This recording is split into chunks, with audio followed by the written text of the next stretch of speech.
So we just said last night on the show, we highlighted what is a remarkable and very sad story. More than a quarter century after the end of apartheid, South Africa once again becoming a place where an entire group of people is targeted for discrimination and violence on the basis of their skin color.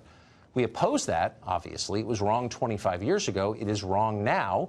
It is wrong wherever and whenever it happens. So we call the State Department to get their view of what is currently happening in South Africa because America's moral leadership still does matter. They told us they didn't care. Confiscating property without compensation is fine, they said, in effect, because South Africa was, quote, a strong democracy, whatever that means. Pretty shocking. We're not the only ones who found that answer hard to believe, by the way. The Washington Post insinuated today that we made that up. Unfortunately, we did not. The president saw our segment last night, and he tweeted this response to it, quote, I have asked Secretary of State Pompeo to closely study the South Africa land and farm seizures and expropriations and the large-scale killings of farmers. We should say that we did talk about the land seizures on the show last night. We did not address the killings that he referred to. We did mention the threat of violence. But in any case, today, the State Department elaborated on the president's tweet. Here's part of it. I should mention that the expropriation of land without compensation, our position is that that would risk sending South Africa down the wrong path. We continue to encourage a peaceful and transparent public debate about what we consider to be a very important issue, and the South Africans certainly do as well. So, I mean, that was kind of tepid, I guess. It's not going to solve the problem, but it's basically good news. Pushing back against racial discrimination is always worth doing. And yet, for some reason, a reason no one really explained, luminaries in the media disagreed. They were offended by that. In an Orwellian turn, various news outlets suggested it was somehow racist to oppose the racist policies of the South African government, even Nazi-like. Watch. He goes to race. And what better way than to give this neo-Nazi propaganda that white farmers are being killed in South Africa, when in fact that is not true, not based on them being white. So show that clip to anyone who knows South Africa, who lives there, and see how they respond. They'll laugh bitterly. It's ludicrous. It's a lie. The president of the country, Cyril Ramaphosa, has pledged to change South Africa's constitution in order to legalize the seizure of property without compensation. That's currently being debated in the parliament in South Africa. Even now, the government is trying to confiscate 2 game farms after the owners refused to sell at a fraction of the market price. Everyone in the country understands what these are. They're racial attacks. Okay, say defenders of the South African government in this country, but previous generations in South Africa under the apartheid government also seized land on racial grounds. And by the way, that is absolutely true. They did do that. And it's one of the reasons that so many decent people in this country and around the world opposed apartheid. Apartheid was awful and wrong. Things have changed, though. Now our elites endorse the idea of a racial spoils system. And that's the scariest part. It's far more ominous than whatever the corrupt and incompetent government of South Africa is doing. Our ruling class now believes in collective punishment. That is the opposite of justice. Nobody is alleging that individual farm owners in South Africa stole their land. Instead, the claim is that people who resemble them did, and that's enough. Our elites see no problem with that standard. That should worry you a lot.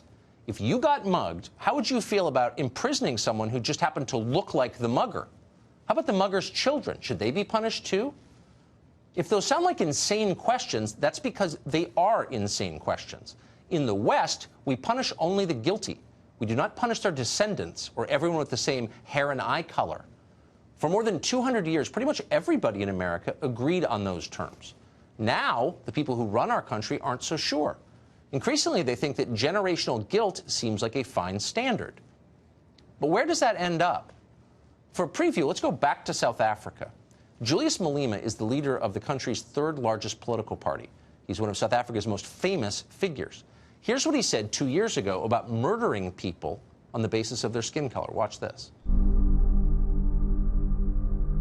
I don't know what's going to happen in the future. I'm saying to you, we have not called for the killing of white people, at least for now. I can't guarantee the future. Yeah, but I mean, you'd understand somebody watching that, especially as it gets shared on Twitter, they freak out. It sounds like a genocidal call. Cry babies. Malema hasn't become any more moderate. He's become more radical, and not coincidentally, he's become more popular. Here's Malema just a few months ago. When you want to hit them hard, go after a white man. They feel a terrible pain. We are starting with this whiteness. We are cutting the throat of whatness.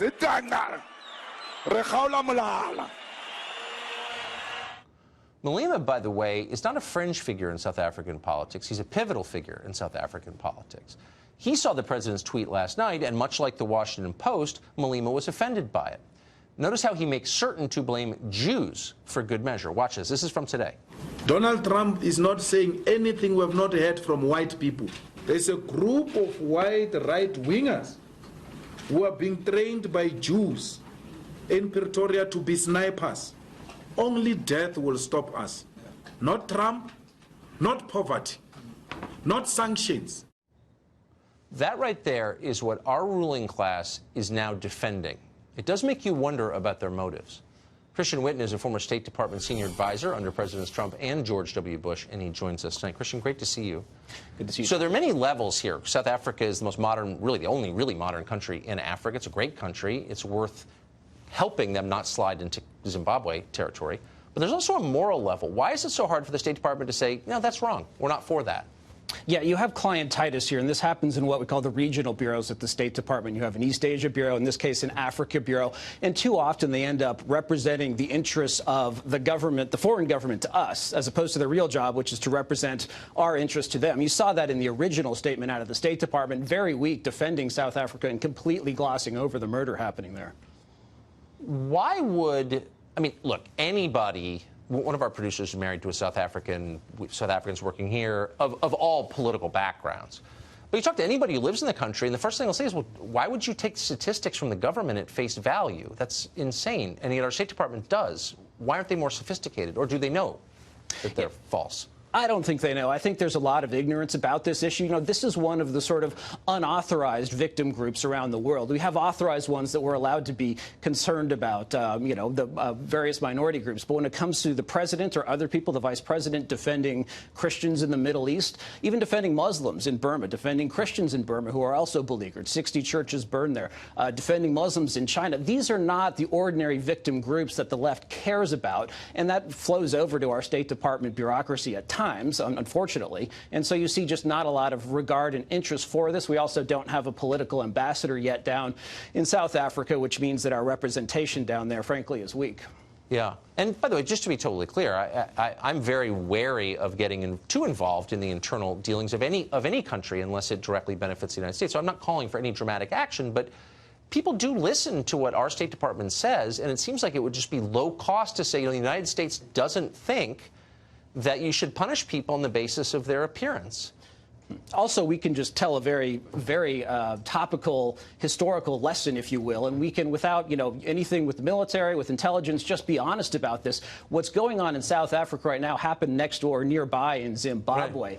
Right. Beginning around 2000, Robert Mugabe going after white farmers there, the same stuff where it's a combination of political intimidation and then violence by thugs. They push more and more white farmers out. That actually has led to food shortages in Zimbabwe. It became the poorest country on planet Earth for a while because of that. So is the president, do you think, going to keep up with this issue, or is it the criticism, do you think, going to slow him down? No, I think that, you know, across the board, the president has been very good about some of the forgotten people, not only here in the United States, but people who around the world are beleaguered. I mentioned Christians in the Middle East, really no one aside from Trump speaking up for them, not even the Pope, not anyone like that. So I think you're going to see this. And, you know, Pompeo has been, by necessity, very focused. North Korea, Iran, Syria. Right. This is, as you point out, not an area where there are fundamental U.S. interests at stake, but it's one that's been brought to his attention. We're actually doing a segment later in the show with Marco Rubio on Muslims being persecuted in China, because it's not, and I know the reaction is, oh, this is tribalism. It's not, actually. There's a principle here that's worth defending, and we're going to continue to, and I hope the president will. Christian Whitten, thank you very much. Thanks, Decker. Great to see you.